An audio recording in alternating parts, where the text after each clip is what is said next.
Ramon TV, habari na burudani kiganjani mwako. Kumekuwa na maneno ya hapa na pale siku za karibuni. Sasa naomba niseme, sisi kama bodi tunazungumza kwamba Simba ni moja. Sisi tuna bahati, tumepata mwekezaji ambaye kwanza ni mwanachama wa Simba. Na mwekezaji huyu kwanza akiteua wajumbe wa bodi karibu wote wana Simba. Kwa hiyo Simba ni kitu kimoja. Ila tunakutana kwenye shareholding kwamba huyu ana 49, huyu ana 51. Lakini wote wanaoingia kwenye bodi ni wana Simba. Kwa hiyo hayo maneno yanayopandikizwa, yanayokuja huku yote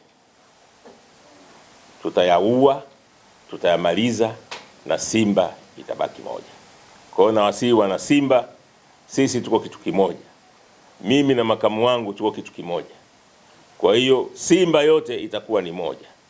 Na mwekezaji ni mwana Simba. Sio kama mtu ametoka, maana kuna timu zingine Uingereza mwekezaji ametoka Uarabuni, ametoka Marekani. Hapa mwekezaji ametoka Tanzania na ni mwana Simba. Kwa hiyo maneno kila siku wanachama, wekezaji, lugha za kudanganya, tunaomba kuanzia sasa zifike mwisho. Simba ni moja na tutaendelea kupigania klabu yetu, na huu ndio msimamo wa jana wa bodi. Kwa hiyo nipenda niwaeleze hayo, lakini kikubwa ni kwamba tunaandaa mfumo wa utoaji wa kadi ambao utakuwa ni wa kisasa, ambao kila mwana Simba sasa, Simba inaenda kukua. Labda niwaeleze kitu kingine. Ile hela ya 20 billion sasa iliyokuwa kwenye escrow account ikiisha itahamia kwenye account za Simba, then tutaanza kutengeneza faida. Na katika sehemu ya mapato ya kadi pia yataingia kwenye endowment fund, tutaanza kutengeneza faida.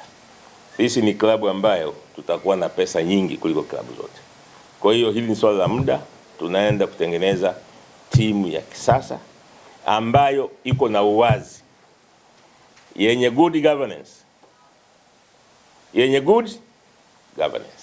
Narudia tena, yenye good governance. Usikubali kupotoshwa. Baada ya hayo kwamba sisi pale tunaenda kuambia yani hiyo inaathiri vipi? Sijaelewa yani. Huo ugomvi ni ugomvi gani kwanza? Alafu unaathiri vipi? Wacha kwanza tuache ugomvi kwanza. Yani wanaathirika vipi yani?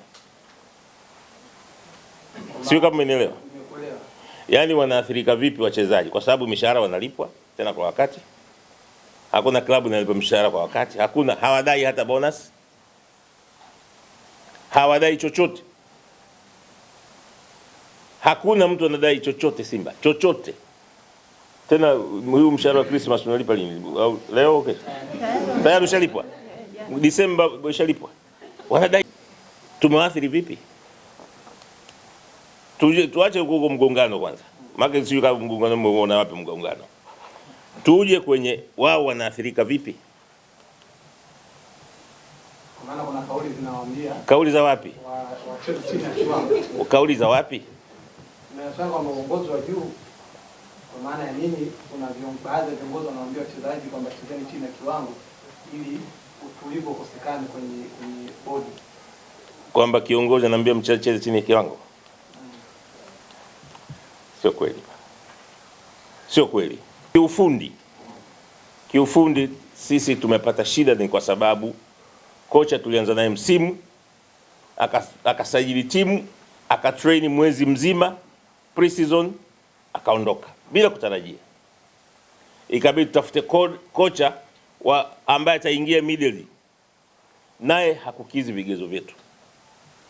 Kwa hiyo ikabidi naye aondoke.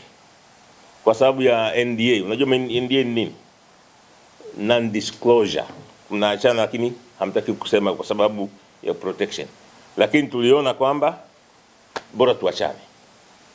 Napata kocha. Umenielewa? Umeona timu ilivyo nani Cha pili ambacho hata mtu mmoja amewahi kusema. Mechi ya kwanza sisi baada ya siyo mechi gani ile, goalkeeper dependable Kamara akafanya nini? Kaumia. Juzi tuko pale nani wapi? Bamako. Central defender mwingine namba 1 injury. Niambie timu gani Tanzania hii itampoteza goalkeeper na 2 central defenders wa kwanza wote watoke, Afrika cheze mechi kubwa ikashinde? Niambie. Hiyo ndio matatizo ya kiufundi. Hayo ndio matatizo ya kiufundi. Na hakuna hata mtu mmoja, nyinyi si waandishi wa habari, ambaye ukisema hicho kitu. Toa timu yote Tanzania hapa, toa goalkeeper namba 1 na mabeki wakati wawili, afu icheze mechi kubwa, uone kama itashinda. Labda kwa msaada wa refa unamfanyikaga wewe. Kwa hiyo ndio kiufundi. Ndio yani kiufundi, lakini maneno yanakuzwa. Sasa Simba kwenye ligi imecheza mechi ngapi? Kelele utafikiri kesho mwisho wa dunia.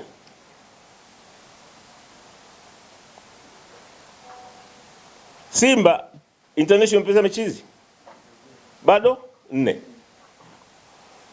Kelele utafikiri sio kitu gani? Hatuwezi kuingia. Sawa, tusipoingia nani robo finali, it's very bad. Tukusudia.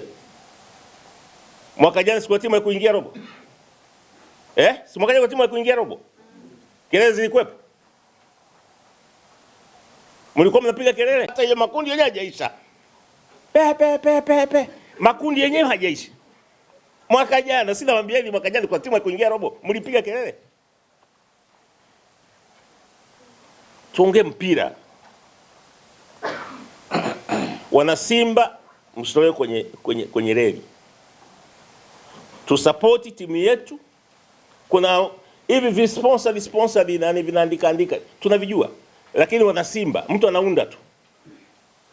Maurice anaingia Januari, si timu gani? Akienda hata TFF anajua mkataba mcha. Lakini anaandika tu. Sasa hizo kelele hizo zinatengenezwa. Lakini sisi bodi tuko imara. Tuko imara kweli kweli. Mimi na mwenyekiti wangu kwa siku tunaongea zaidi ya mara 5. CEO wangu tunaongea karibu mara 12. Na wajumbe wengine wa bodi. Tuko imara. Tutakuja na tutengeneza taasisi imara. Tunakaa vikao, tunafanya maamuzi. Nyie mnafanya vikao kila siku. Sasa unataka sisi tukae gorofani mtu mmoja amue? Ndio good governance hiyo. Na bodi pale kuna watakaotoka wataingia. Watajifunza kitu. Sasa kama naamua mtu mmoja, siku akifariki au kiondoka, kutakuwa na kujifunza. Natakiwa mpira wa mtu mmoja. Mpira wa wapi huo? Hakuna mpira wa taasisi ya wapi? Sio kama nimejibu swali lako. Bwana, hii mambo ya kusema si mimi nipenda unajua swali lake zuri sana. Amezungumzia hapa, ananisikia mimi, naweza kusema kwa kelele. Mimi ningependa, unajua unaposema kuna mgogoro, unaposema kuna mgogoro ni vema ubainishe anayegombana ni nani na nani. Yaani upande huu na upande huu. Lakini wewe ulienda mbali, ukasema upande wa mwekezaji na upande wa wanachama. Sasa mwanachama yupi? Mimi na mwenyekiti huwa tunaongea mara nyingi, tunazungumza, tunakaa vikao, hata jana tulikuwa kwenye kikao pamoja. Labda kama Mohamed Dewji ndio unayemaanisha, mimi nimeongea naye mara mwisho jana saa 8 na tulikuwa tunaongea mambo mengine tu hayahusiani na Ramon TV, habari na burudani kiganjani mwako.